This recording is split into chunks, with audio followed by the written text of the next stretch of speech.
Hello, Matt Blick here from Beatles Songwriting Academy with a review of Lennon, the definitive biography, the anniversary edition by Ray Coleman. This is probably the definitive, clues in the title, pro-Lennon, Yoko approved biography by a melody maker, music journalist, Ray Coleman.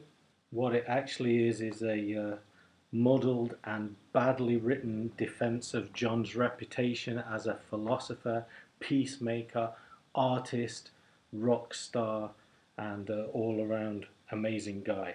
Now, I don't normally do negative reviews, life's too short for that, but this is so well known and well thought of that I wanted just to give you my thoughts on it. Here's the bad points. It's bloated.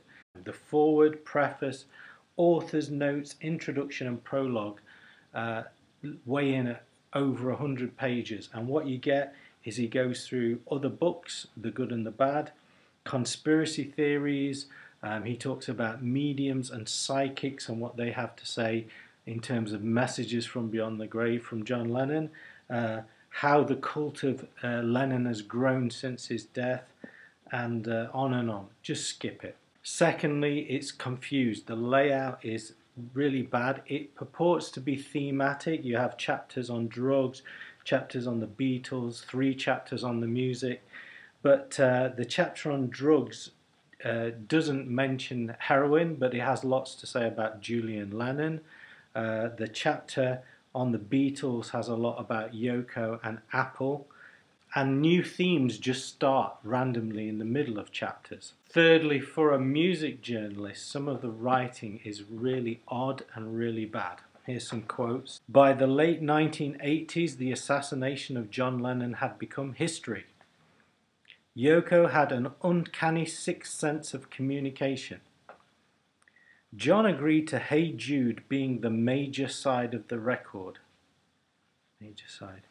Digger Pony celebrated Lennon's omniscience. John consoled his sorrows. It was one of the reasons for his ultimate murder. That acorn was now symbolically a tree. And here's my favourite.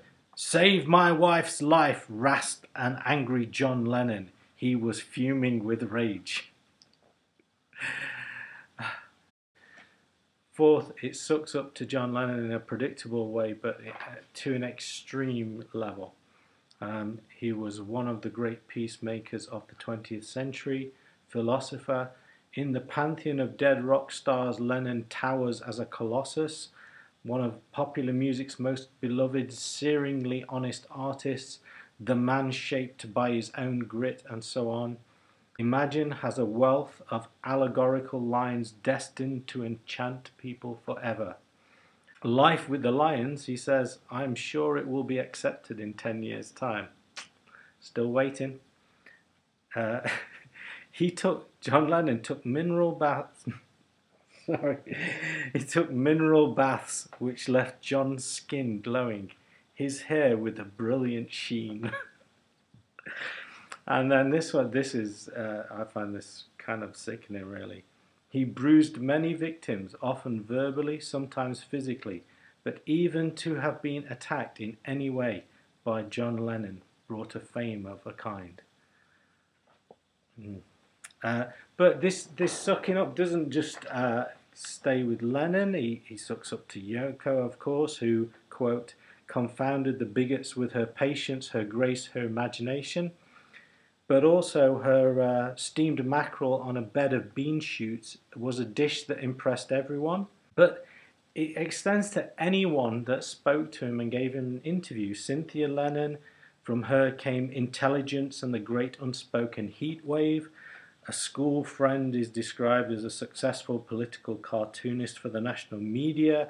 A coach driver is described as highly efficient. A personal assistant is a man who speaks and moves with total precision. You get the feeling that he was just almost felt he had to praise anyone that talked to him about Lennon. Fifth and lastly, what for me sums up the heart of what's wrong with the book.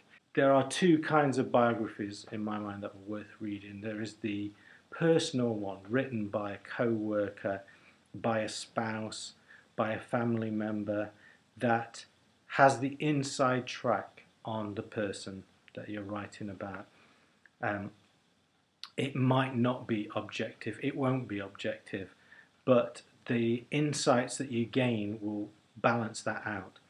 So a book like Cynthia Lennon's book about John, or perhaps Jeff Emmerich's book Here, There and Everywhere, about the Beatles in the studio. And the other kind is a book by a writer, professional writer, rigorously researched, facts checked, stories cross-referenced and looked at from other sources. A book like Fab, the biography of Paul McCartney. This book is neither. As I say, Coleman was a professional writer who covered the Beatles for their whole career as a staff writer for the Melody Maker music paper, and he was close to Lennon, as close as a journalist can be. And when Lennon was killed, the shock was a career changer for him. He left music journalism and started writing this biography of Lennon, and then went on to write biographies of many other rock stars. So it was a career-changing event for him. But he was not close enough to Lennon to gain any real insights. But he was too close to be objective. And that's the heart of why this book fails for me. It's neither insightful nor objective. Good points. Well, for me, there's only two, and the first one could actually be a bad point. He speaks about Lennon's faults and dark side without any comment. He talks about Lennon threatening to have his own father killed.